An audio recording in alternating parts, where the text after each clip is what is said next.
Hello and welcome to episode 368 of the Money to the Masses podcast with your resident expert, as always, Damien Fay and me, Andy Leaks. Damien, welcome back. How you doing? I'm good. It's good to be back, and saying good to be back is probably quite a nice segue to midweek markets. So this week we brought midweek markets. It's no longer called midweek markets, obviously. It's changed name to Damien's Market Update because I'm not necessarily going to do it every week. I'm planning to do it once a month at least, but based on demand and what goes on in markets, I might do it more frequently. But that show, the investing show, came back because we got a flood of feedback and emails from people wanting the show. And what was great to hear, just so people listen to this show, get the understanding how people interact with that show and enjoy it. Some people are buy and hold investors who just like to understand what's going on with their portfolio. And more importantly, when there's a market downturn like we're experiencing now, it can give them a sense of comfort about what's going on in their portfolio and not to panic. Because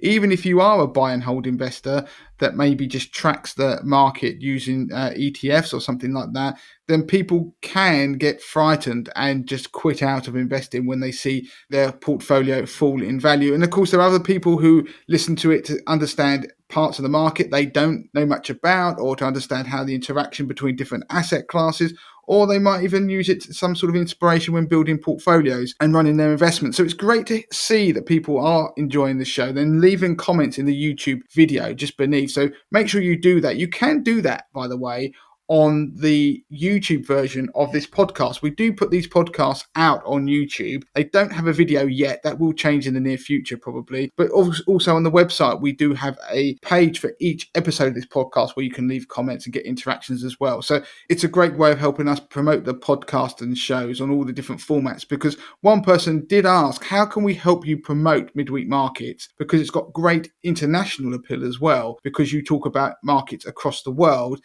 And one of the best ways you can do that is to leave comments and likes on the different channels that you use, particularly YouTube, because obviously on YouTube it's a huge channel, and as we do a video of it, then that will get pushed to new audiences. So that's a great way to help support the shows that we do. But yeah, it's been a great week, Andy. And on the feedback front, that inspired one of the pieces this week. In fact, we're doing something on Bitcoin and the crash in crypto markets. I'm going to explain to people what is going on and what the driver is behind it, because there is something very interesting that's happening to cryptocurrencies and how they relate to other asset classes. And the other thing, talking of popularity, I went for lunch today with Jordan Cox, who you will all know as the Coupon Kid. And I haven't seen Jordan for a while, and we said we'd catch up. But I was having lunch with him and then realised that we were about to record the podcast after I'd had lunch. So Jordan is going to join us on today's podcast, and he's going to give us some ways to make money, which feeds into that theme of us doing a bit more content that relates to the cost of living crisis that we're all experiencing.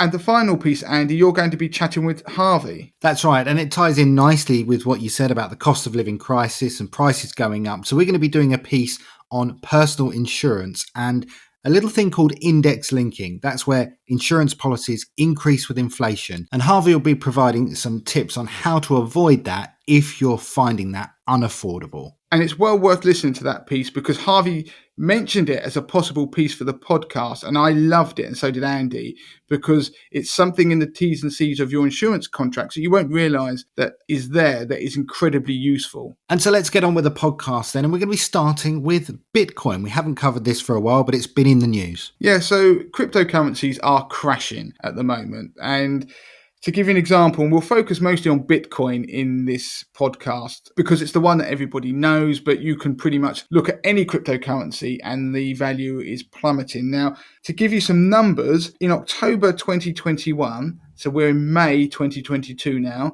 Bitcoin hit an all-time high of $68,789. Now, the price today has just hit a 52-week low, so the lowest point for a year, and that is now $26,350. Now, I'll do the maths for you. That is a fall of over 60% in little over 6 months. Now, if you look at Ethereum, for example, the fall is pretty much the same, 60% since a high that we saw in November. And at the moment, pretty much anything that is any way related to cryptocurrencies is on fire. So, and that's in a bad way. So, Coinbase, for example, the share price of Coinbase is 85% down from its all-time high over the similar period. And so, what is going on with cryptocurrencies? Why are they plummeting so much? But more importantly, crypto is behaving differently now than it had done previously. And I want to explore what's changed and why it is no longer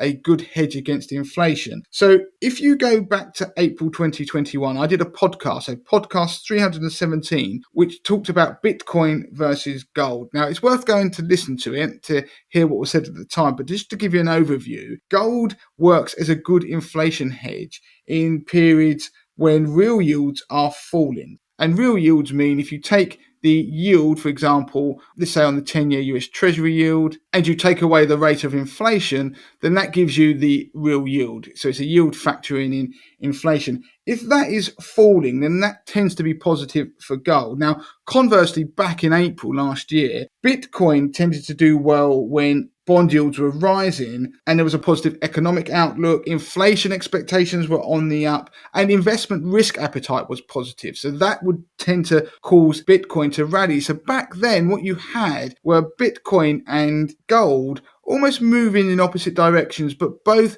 were providing some kind of inflation hedge in different scenarios. So you could, if you listen to that show, I explain how you could get a combination of the two that might be able to provide some kind of inflation hedge. Now, the reason I mention all that and what that's got to do with the plummet in the price of Bitcoin, for example, is that relationships between assets do change. And the relationship that I mentioned there for Bitcoin is no longer true. So Bitcoin isn't a good inflation hedge at the moment. And asset correlations do obviously change, and they can do over an extended period of time. If you go back to podcast 366 the other week, I talked about the death of the bond equity portfolio, which was explaining how even a long-standing correlation between the price movements of bonds and equities, which tended to be negative, has changed recently and has become positive. And that could potentially continue for a while. Now, with Bitcoin, the way it correlates to other assets has changed. So go back a year ago, Bitcoin, for example, was a pretty decent diversifier in a portfolio because it didn't behave in line with, say, for example, technology stocks. And so a lot of institutional investors started getting quite excited about Bitcoin and they started putting it into their portfolios alongside things like gold as an alternative asset class that might help diversify the portfolio and might potentially help provide some inflation hedge. Because if you go back to April last year, we weren't talking about runaway inflation, but there were concerns about the inflation might be in the pipeline. But what we've got now is that Bitcoin is very correlated positively to the NASDAQ 100. Now, the NASDAQ 100 is the tech-heavy equity index over in America. And if you go back to April last year, the correlation was about 0.1. Now, when I talk about correlation, you can measure it using something called a coefficient. And simple terms, that number runs between -1 and 1. So at -1, that means two things move perfectly in opposite directions. If the correlation between two objects, so two asset classes, for example, was 1, that means they move perfectly in the same direction. So if one asset goes up by 1%, the other will go up by 1%. And in between those two extremes, you have obviously the number 0, and that means the two assets are completely uncorrelated. So they just do things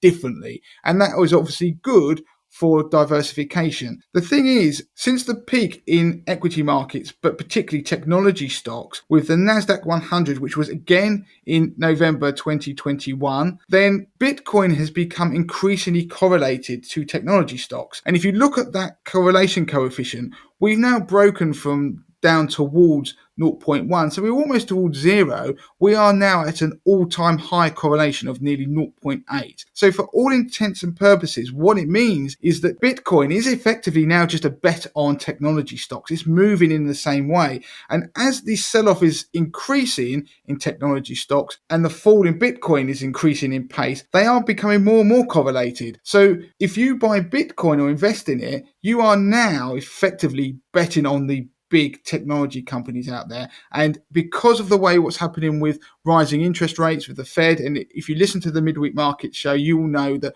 rising interest rates are bad for growth stocks, particularly technology stocks, because when you discount those future earnings, which could be way off into the future, when you discount them back at a higher interest rate, it means the current share price is lower. All you need to know is higher interest rates aren't great for technology stocks. And so what you're getting now is when the idea that inflation's here, interest rates might go up, that actually Bitcoin is now tumbling. Now, that is definitely not an inflation hedge. And so why is that happening? And part of the reason we're now getting that is because of institutions. So with institutions buying Bitcoin over the last year, for example, they are now dumping technology stocks because they become risk averse on that particular asset class, but they are therefore de-risking and classing Bitcoin and other cryptocurrencies along with them. So what it means is that if they're dumping these things at the same time, then they start to become correlated together. So that is one of the reasons why that correlation has now picked up. And Bitcoin is effectively now, at the moment, pretty much a bet on technology stocks. If you've got technology stock exposure, you'll be licking your wounds. If you've got Bitcoin exposure as well, you're going to be probably in absolute tears right now. So understand that the correlations are changing. Now, what does that mean and what is next for Bitcoin? Now, I don't know, but one thing I do know is that Bitcoin does trade in a way like other asset classes. So if you think of a share price, it does, if you look at it from a technical analysis perspective, recognize lines of support and resistance. So we saw one break this week, the $30,000 level on Bitcoin was a support level. We broke through that and we had much more pain. So you can apply technical analysis to the price of Bitcoin. But while I don't know whether we're going to see Bitcoin rally or not, one thing I will point out is that we've had what they call these crypto winters before. So periods where Bitcoin has completely underperformed and the bottom has started to fall out of the market. And then we've turned around. And what has caused those turnarounds? Well, they are typically periods of innovation within the sort of crypto space, or where there's just a pickup in interest in crypto technology. And if we go back to the pandemic, then we last saw something like this. The change in the behavior of Bitcoin relating to other assets last occurred around the pandemic. So when we had the pandemic, technology stocks initially plummeted, if you recall. Everything did, Bitcoin included, as people became very risk averse. Then when governments intervened, and particularly in America, they started chucking around checks of money, then people started investing in crypto technology as they were sitting at home, perhaps not working, and they were just spending this money. It was one of the reasons why stock markets rallied globally. What happened is crypto saw a lot of that interest from young people investing in that space, and people got more interested. You only have to go back to your own conversations you were having back in 2020. Crypto was among the conversations people were having. We're all online, it was all technology based, and so we saw crypto diverge away from other things like equities and particularly technology stocks. So that's where that pattern of not being correlated came from. And as we went into 2021, that's when it became a pretty decent inflation hedge and was actually providing diversification for a portfolio. But as 2020 went on, technology stocks then started to pick up, if you recall. Technology stocks were one of the big winners in the pandemic because we all went online. But of course, that pattern continued. And then eventually, through the back end of 2021, the correlations tightened between those two assets. And then the sell off happened and it's accelerated even more. So I don't know what's going to happen to Bitcoin. I don't know if it's going to completely collapse and go to zero. But the one thing I will point out, if that correlation still holds true, the NASDAQ 100 is currently, as I make this podcast, the most oversold it's been since the pandemic, which means that it's been sold heavily and typically, not guaranteed, you sometimes see a rebound from oversold levels. That means that you imagine a bit of an elastic band, you overstretch it, it pings back a bit. Then if that is the case, and we do see some kind of rebound, then that would imply that you might see something like that happen on Bitcoin. The question becomes whether that rebound becomes sustainable and actually turns into something that would be bullish and we get another upturn in technology stocks, or whether it just starts to unravel again as we've seen in recent weeks. So if nothing else, Bitcoin remains a useful risk indicator. It's sold off. You can look around and see risk appetite has diminished on all sorts of assets. But the point of this podcast, I wanted to explain to people why Bitcoin seems to be crashing. It's one of the reasons. But more importantly, to educate people that correlations between assets do change and they can change for significant periods of time. And Bitcoin right now is not what it was as a diversifier just 1 year ago. Okay, so let's move on to the next piece of the podcast then. And we're going to be welcoming Jordan. And I have to say, Dame, I'm a little disappointed that I wasn't invited to this lovely sounding lunch that you two had. But actually, Jordan, you may have had a nice lunch, but you've been punished because you've been dragged kicking and screaming onto the podcast this week. Welcome to the podcast, Jordan, aka the Coupon Kid. How are you doing? I'm good. Yeah, I've been sort of taken off guard and I didn't really know I was going to be here. So, yeah. It was a surprise. I was talking to Jordan. So Jordan did like a road show, didn't you, of like a money show talking about ways to save money and make money early on in this year. And we were talking about it. And then as I was listening to Jordan, I suddenly thought, do you know what? I've got to record the podcast this afternoon. And I'll drag you on and you can catch you off guard and you can give us some of your insight. Because at our event that we did, which seems like ages ago, but it was just before the pandemic, you were on the panel and you were unfortunately probably the most popular thing on there. And I was even on, I was on the panel as well. And Andy was comparing and hosting it. So yeah, so I thought it would be great to get you on because people always love it when you're on the show. So lunch was just a ruse to get me on this podcast, wasn't it? It wasn't. You make me feel bad. The message is don't go to lunch with Damien because you might get an idea. Yeah, and you might be thinking it'd be a free lunch, but it's not really.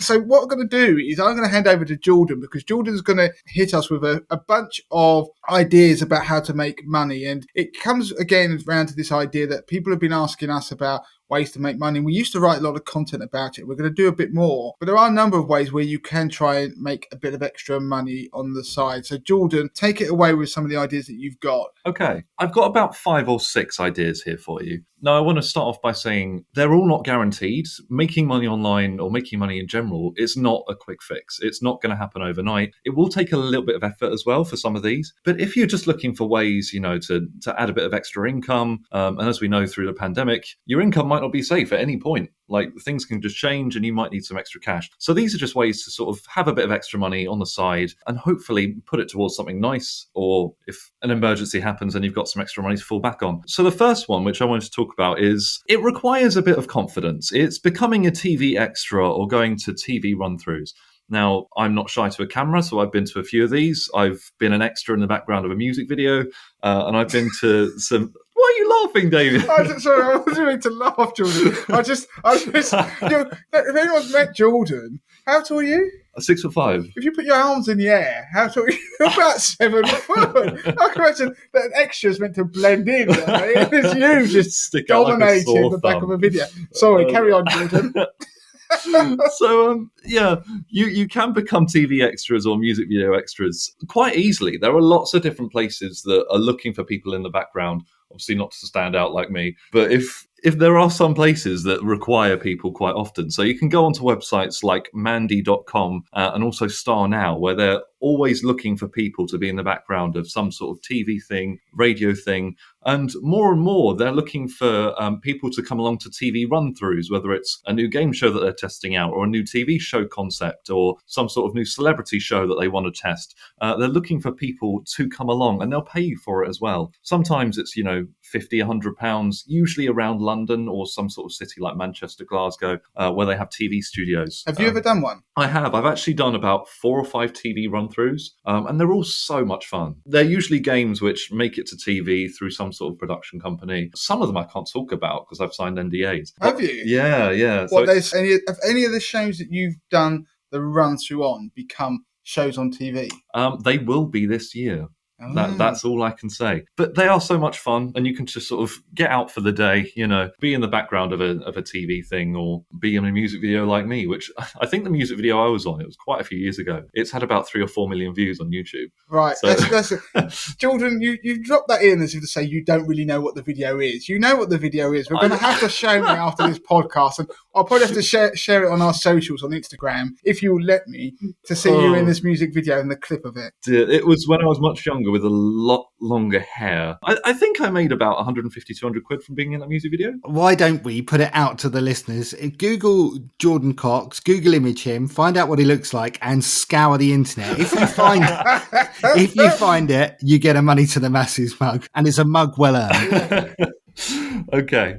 So my second tip, actually moving away from that, it's actually going on to TV quiz shows and TV game shows. So it's sort of similar to the last one. Now, I've been on a few quiz shows, as you probably know. I've been on three now. One of them was one called Pick Me, which was years ago with Stephen Mulhern. Another one was Headhunters on BBC, which I think I filmed about 30 episodes of that. It was a lot. And then the third one was Moneybags, which aired last year on Channel 4. And between those three, I've won a total of £20,000 in cash prizes. So it's sort of like a second job. So what I love about this, Jordan, is that I know people listen to, oh yeah, you come up with ideas. You can be on a game show. But the point is that you have done these things, and to earn that money doing it, and you can watch the episode. We did share the episode actually when you appeared on the show, and then maybe again, Andy, after this week, we'll put it back on our socials so people can see you on the show where you won the money. I mean, that's fantastic. A crazy amount of money to win, but also looked quite a bit of fun. Oh, they're all so much fun, whether you win or lose. But obviously, you want to go on there to win. But I am just an ordinary guy. There's nothing special about me at all, really. Like, I just fill out application forms online when I see them, and get calls back and just say yes to things when they come up. Yeah, what we'll do as well, we'll link to an article you wrote on the Money to Masses website on how to get onto game shows. And Jordan wrote that before he got on the show where he won. What's the last one you said? It was Moneybags. Moneybags. You wrote it before that, which again was a proof of concept. So I will share that link as well. So what's your next tip, Jordan? So my third tip is just to sell your skills online. So there are websites like Fiverr and People Per Hour where you can list whatever skills you're good at, and people will just buy it for whatever they're searching for. So, for example, if you have a nice voice and you want to sell voiceover, you can get a cheap mic for like 20, 30 quid and list your voiceover services. If you can do like copy editing, you can edit people's writing. People need that all the time, so they're looking for people to do that. And there's weird things on there that pretty much everyone can do, like transferring files from like a Word file to a PDF. Like it's very simple stuff that people just can't do, so they pay people to do it online. People can sell anything online. There's some weird stuff on there as well. Like there's a psychic on there that, for $10, like they'll send bad vibes to your ex-boyfriend or ex-girlfriend. Like there's just weird stuff on there. So no matter what skill you've got, you can put it on. How do you guarantee that the vibes have been sent? You just don't. I don't know. I guess, the psychic powers from above will somehow give you a sign. I don't know. I want proof of my money back. 30-day money back guarantee. I love that because obviously anybody listening to this podcast, Jordan has an amazing voice and does do voiceover work. I do, yeah. So I started selling voiceovers on Fiverr during lockdown, and I've made £3,000 on Fiverr just by doing voiceovers. And that can be from anything from, like COVID safety announcements to I voiced an airline in America, a private airline. So it's really varied, but it's actually quite fun. And the point of Fiverr is you list it for as little as $5. And then obviously it scales up. So obviously the more words for voiceover, the more you get paid. The more sort of words you copy edit, for example, the more you get paid. But people are always looking for those skills to be filled. And don't forget that we've used voiceovers on this podcast. In fact, before when we had people doing the intro at the beginning, we paid someone online. It was the American voice that people wanted us to bring back, but we've relented. Maybe we should just get Jordan to voice over the intro to our podcast. What's your next one? Yeah, so moving on, it's to actually do something called comping. Now, this is basically entering competitions that you see online or in store when you're doing grocery shopping or on packets, and just entering them to see if you win prizes. And it can be very lucrative. And there are people that I know that earn sort of 20, 30, 40,000 pounds worth of prizes per year just by entering all these competitions. And I actually won a competition not too long ago. There's one on Walker's Crisps at the moment where you can win a holiday voucher from EasyJet, and I won a £500 holiday voucher to go basically anywhere in Europe with EasyJet holidays. And that was just by taking the batch code and entering it online, and it took me a few minutes. That's incredible. I'm still waiting for, is it Hasbro, the game company. After I last spoke to you, I filled in one on a Ribena carton and did it. And I won a board game. Oh, amazing. Yeah, I was amazed. I think at the time, I think I might have texted you and said, Jordan, look, you'll be proud. But it's never turned out. But now I've moved house. I don't know if the people who live there have now got like a copy of Battleships or something that's gone through the door.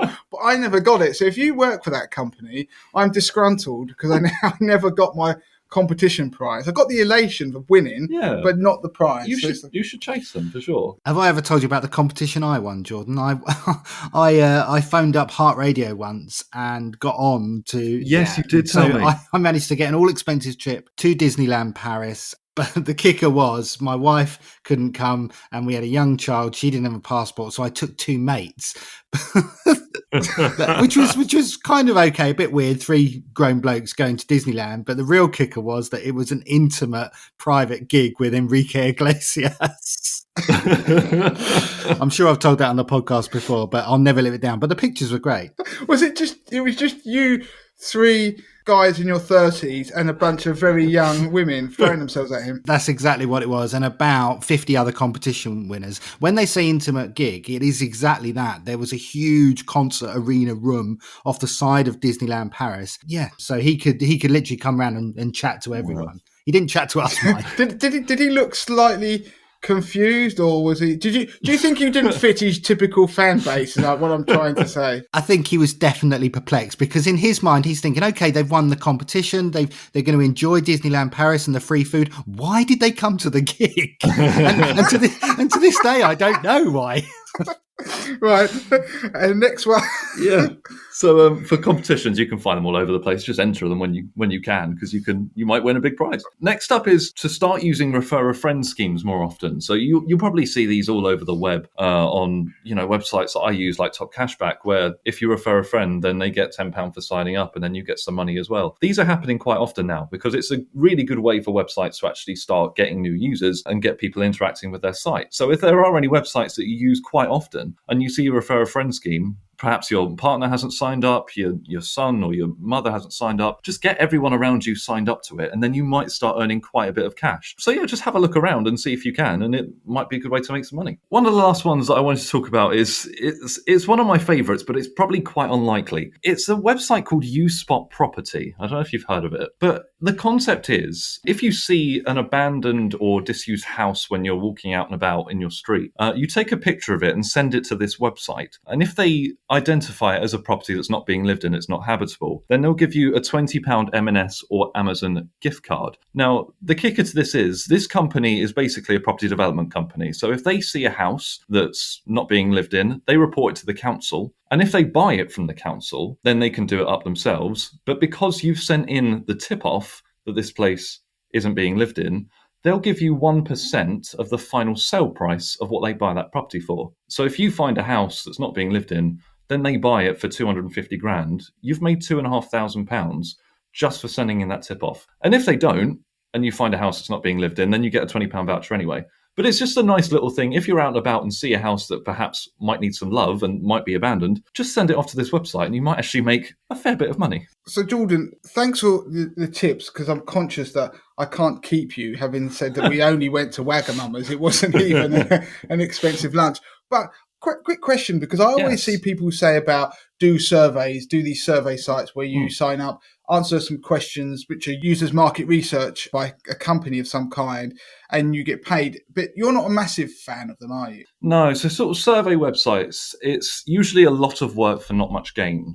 So you could be on these websites and fill out a few surveys and earn like £2 or £3 an hour, which for some, if you're just sitting there watching TV, it might be good as something else to do. But a lot of the problems with survey websites is if you don't fit the criteria, it just kicks you out the survey. So if they're only looking for people who have a pet and you enter like a few questions and then you say, I don't have a pet, then you get kicked out, you don't earn any money.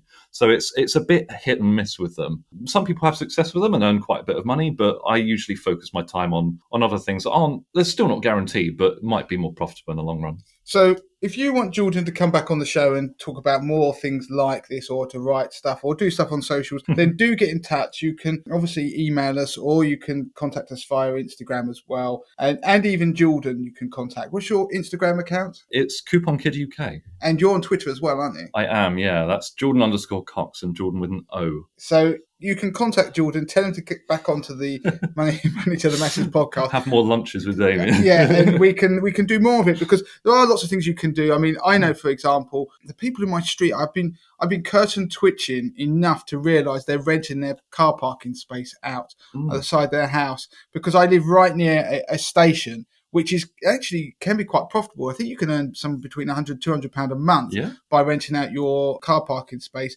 via some of the apps online that you can get that are about renting out car parking spaces. So there are some other ideas about renting things out. So Jordan, thank you for coming on the show. Thank you. Okay, so let's move on to the next piece of the podcast then, and we're going to bring Harvey back onto the show. Now, we were chatting in the week about the cost of living crisis, and we've been doing lots of stuff in the background about new content we're creating. And Harvey made an excellent point about personal insurance products and how inflation can impact those. So let's bring Harvey onto the show. Harvey, welcome to the show. So inflation and personal insurance then, what are we talking about here? Hi, Andy. Thanks for having me on. Yeah, so we were talking about helping people to reduce the cost of certain products and services that they're using to help them with this cost of living crisis that we're living through at the moment. And what occurred to me was that whilst we look at reducing the cost of certain products, we should also ensure that the cost isn't increasing. When it comes to personal insurance products, things like life insurance, critical illness cover, income protection, these types of policies can sometimes have an option called an increasing option added to them. So it may be called an increasing option, or it may be called an index linked option. And essentially what this option does is it protects the real value of what you've insured. So let's say you took out £100,000 worth of life insurance, and that £100,000 you felt was enough for your family to, sort of cover the cracks and get on with life if the worst should happen. That £100,000 obviously loses value over a period of time. So what the index linking does is it ensures that £100,000 keeps increasing in line with inflation every year. But as the insurance company increases the amount of your cover, they also increase the amount that you pay. So it isn't a free benefit, it's something you pay for every year. And actually, in most circumstances, you're paying slightly higher levels of increases for what you pay than what you get in terms of an increase to the covered amount. Okay, so there's personal insurance policies out there, such as life insurance, critical illness, income protection, that you can add an option that increases it. I'm intrigued to know, do they increase by CPI or RPI, or is it standard across all insurers? Do all insurers increase it by exactly that amount, or are there different amounts? How does it work? It's a good question, Andy. So not all insurers work in exactly the same ways. So you should refer to your policy documents. But generally speaking, what you'll find is that insurance companies either increase your covered amount by the rate of retail price index, which is RPI, or the consumer price index, which is CPI, or there'll just be a flat rate. So it might be 2, 3, 4, 5% every year. But it will be a multiple of that percentage that's applied to your premium. So you pay slightly more for your premium, but they use those indices. And that's where we'll see significant increase now that those rates are higher. Okay, you said that multiple is different. So what we're saying is it will be different depending on different insurers, but it wouldn't just be the exact RPI or CPI rate. So it might be 1.4 times RPI or something like that. Is that right? That's right. 1.4 is the sort of industry average, but it does go up to even double. So some might be 2%, some might be more than that. So you do have to refer to your policy documents, but 1.4 times whatever the rate of inflation the insurance company is using, so whether that's RPI, CPI, or a flat rate, is what the increase amount will be for the premium that you pay. Okay, so that's really interesting. So obviously inflation rates are at multi-decade highs right now, and there's been talk about inflation hitting 10% and higher by October. So doing some simple maths, we're talking premiums this year for some people could be rising to anything between sort of 10 and 20%. These are big numbers. So what is it people can do if that's not affordable to them? So you have the option of speaking to your insurance company. Very often what you'll get is a letter in the post or by email, however your insurance company communicates with you, to advise you of the increase. In that letter, you'll find what the cost was last year, what the cost will be this year, And these things generally happen automatically if you don't do anything. But if at that point you look at your premiums and you think this is not going to be affordable for me, I actually don't want my premium to increase this year and my cover amount to remain the same, then all you have to do is get in touch with your insurance company and tell them that. So whether that's by email or by phone, however your insurance company sets out their communications, you can let them know. And you can do that normally for 3 consecutive years before they'll remove the option to increase. And normally, if you do it every other year, you can do it as many times as you like without losing that option to increase each year. Okay, so that's a really interesting point. So you can, with most insurance companies, refuse the increase for perhaps up to 3 years before they then remove the option. So just to sort of reiterate that point, it's not going to invalidate your cover. The cover won't stop. It's just the increasing option on that cover that will stop. They'll effectively say, okay, this person clearly doesn't want to increase the policy anymore. And as per our terms and conditions, it's now a flat rate. That's what it's going to stay at. Absolutely. So not the end of the world. Your cover just remains as it is. You pay the same premium you're paying now. All that will happen if they remove the option for increasing is that you just won't be able to get that automatic increase each year, which in some ways is beneficial. It is a valuable option to have on your policy because it protects the value of your life insurance against inflation. But you have to counter that with affordability. And in these kinds of financial times, we do have to look at whether we can sustain those policies that are really important to have rather than look at the advantages of having more and more cover every year. So whatever cover you've got, try to maintain that. We will link to an article in the notes where we explain how to reduce the cost of life insurance. And within that article, you'll also find notes on index linking. That's great. So just to finish off this piece, as Harvey said, the article covers in more detail how you can reduce the cost of your personal insurance policies. But just before we sign off, there may be people who are listening going, well, I know I haven't got an index linked policy. My premium's been the same for years now, but I've been looking at it recently and I just can't afford it. I don't want to lose my cover, but I need to find a way of cutting down. Is there something people can do, just as a little tip on the podcast here, where they can reduce the cost of their cover without cancelling it? Absolutely. I mean, insurance companies are very open to talking to their customers about financial hardship. You know, it's something that they dealt with in a very, very positive way through the pandemic years. And actually, what they did was significantly help a lot of people to maintain their life cover in situations where they perhaps couldn't afford premiums. So there is the possibility that your insurance company may help you to reduce your premiums by reducing your cover. They may look at issuing premium holidays where you can spread out the cost of the cover that you have. The key thing to understand is that opening up dialogue with your insurance company and letting them know that you're finding it difficult to pay the premiums that are payable to maintain your life insurance is the best course of action, because then you can get some advice and you can get some guidance as to how to maintain your life cover. These policies are extremely important for a lot of people. They will have been paying them for a very long period of time, and they don't really want to lose that benefit by cancelling direct debits, because in the short term, or maybe just over the next year or two, some of us may struggle to maintain those payments. That's great. There's some really good tips in there, Harvey.